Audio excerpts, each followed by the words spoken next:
Thank you so much, Your Excellencies, and all the distinguished panelists here, Anne and Sue and Susan. And thank you so much to the Holy See and to CFAM for organizing this very important panel. I think what we just heard from our last panelists, ending with Anne's very powerful statements, are very important. They are words that should be heard by every delegate that is present at this Commission on the Status of Women. They are words that every single United Nations delegate should hear and should consider. And unfortunately, they are all too often ignored. And that's why we're here. We're here because we acknowledge that there is a global crisis right now in how women are seen and treated by policies that are pushed by some of the most powerful nations in the world and wealthiest nations in the world.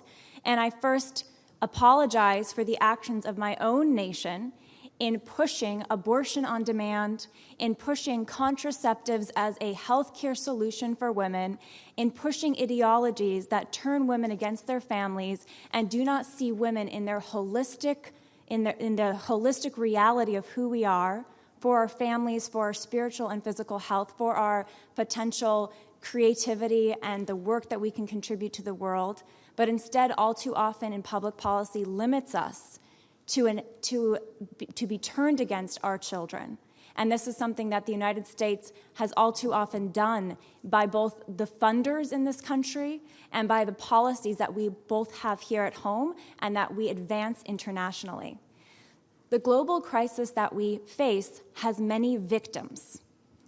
The first victim of this global crisis, which turns women against their children, which sees motherhood as something antithetical to women's advancement, is the fact that there are 27 million girls killed every single year globally.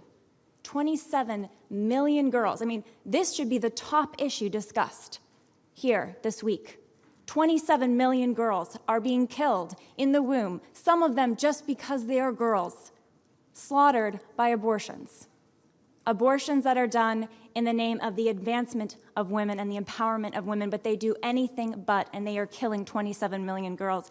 That's 74,871 girls a day, 3,120 girls every single hour. In the time this panel has taken, over 3,000 girls have lost their lives, some of them in countries like India and China, even in parts of the United States, simply because they are girls, because of sex-selective abortions. We have to respond to this global crisis, which not only harms these girls, but harms women. As Anne described very eloquently, harms women in countries that are struggling to advance, to build infrastructure, to respond to the community's needs for food, for proper health care, for education, for economic advancement, but instead are viewed by organizations like the United Nations Population Fund as a target for contraceptives, for IUDs, for harmful hormonal contraceptives that do not help this woman advance, for sex education ideology that is not actual body education of a woman's fertility in her body, but instead has a moral system or a value system that is turned upside down, that is not something that is the deeply held beliefs of many of the people that are being targeted by these ideologies.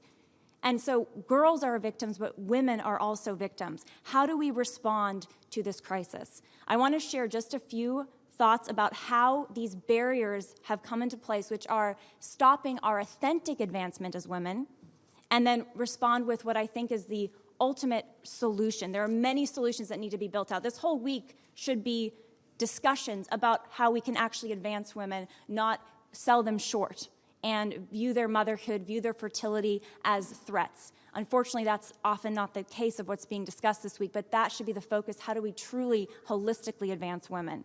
And then I'm hopeful we'll have a few minutes left for questions. But I want to share 4 things that I think are barriers to authentic advancement for women today globally. First of all, the promotion of false rights. The promotion of false rights and ideologies about what is truly our empowerment. This blocks authentic advancement. This makes the priority for organizations in the United Nations that are trying to do good in developing countries, the priority becomes things like abortion. And as we know, abortion is not a human right. Abortion violates the fundamental human right to life. And it is an outrage to say to a woman that you can be advanced and empowered by trampling on your young, by trampling on your children. Instead, let's equip and empower and support women to be able to embrace the life within and have the support that they need instead of turning them against their children. These are humans too.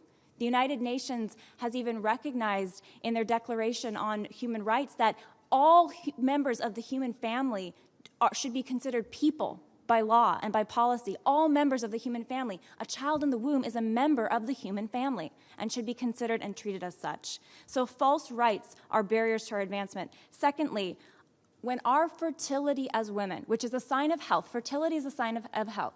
When our fertility as women is viewed as a sickness to be treated with drugs, instead of that sign of health and something to be understood about our bodies, most girls, even in the United States, when they're given sex education, are not told and taught how their cycles work. We don't really understand and appreciate our cycles. We treat conditions that we may have with hormonal drugs immediately instead of going deeper to the root of the problem so that women's bodies are perpetually in a state of thinking they're pregnant with hormonal drugs. This is very harmful. There's a litany of harm that these drugs cause to women, including death and cancers, and yet many women and young girls are never told this. We need to stop viewing fertility as a sickness to be treated. And by the way, the reason this is done is to somehow make women be able to compete or to be at the level of men who are constantly fertile.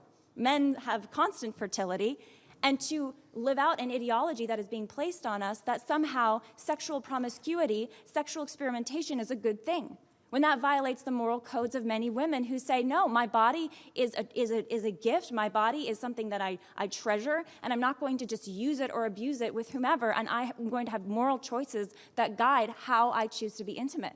And I want to choose to be intimate with someone who will respect me lifelong and treat me well and look to potential children with that same respect and good treatment. That's what women deserve.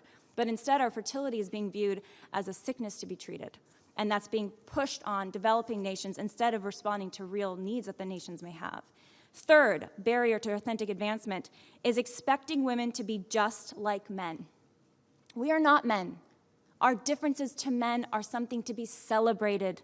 Our differences with men are something to be celebrated. We have many similarities, many of the same with men, but our difference, our ability to be mothers, just like they have the unique ability to be fathers, but us to carry children, that needs to be celebrated and championed instead of looked down upon and denigrated and held as some sort of a barrier to advancement. So if we cannot compete just like men. I thought Susan's story was a beautiful example of treasuring that even in the man's world. And that's something that needs to be encouraged more for young girls. And then finally, the final barrier to true advancement is when we view children as the problem.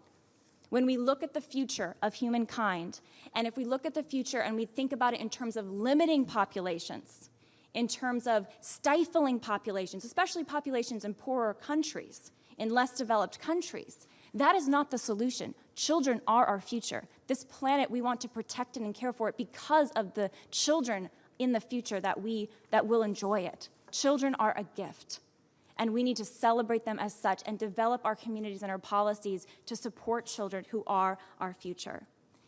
And finally, I think that the solution here is to not abolish the differences between men and women, to not pretend that they don't exist, to not look down on a woman's fertility, her ability to be a mother, but instead to celebrate them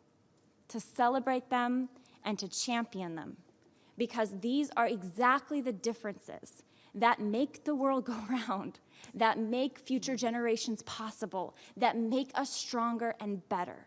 It's what we should celebrate. It's why I've dedicated my life at Live Action to working to stop the abuses of abortion and to transform the way we view femininity and womanhood. And I hope that because of the advocacy of Anne, the journalism of Sue, the stories of Susan and her advocacy and the work of CFAM and the Holy See and others that are here today, if you're here today, you have a special mission. We need every person in this room to spread this message and to demand better for women and for our children. Thank you all so much.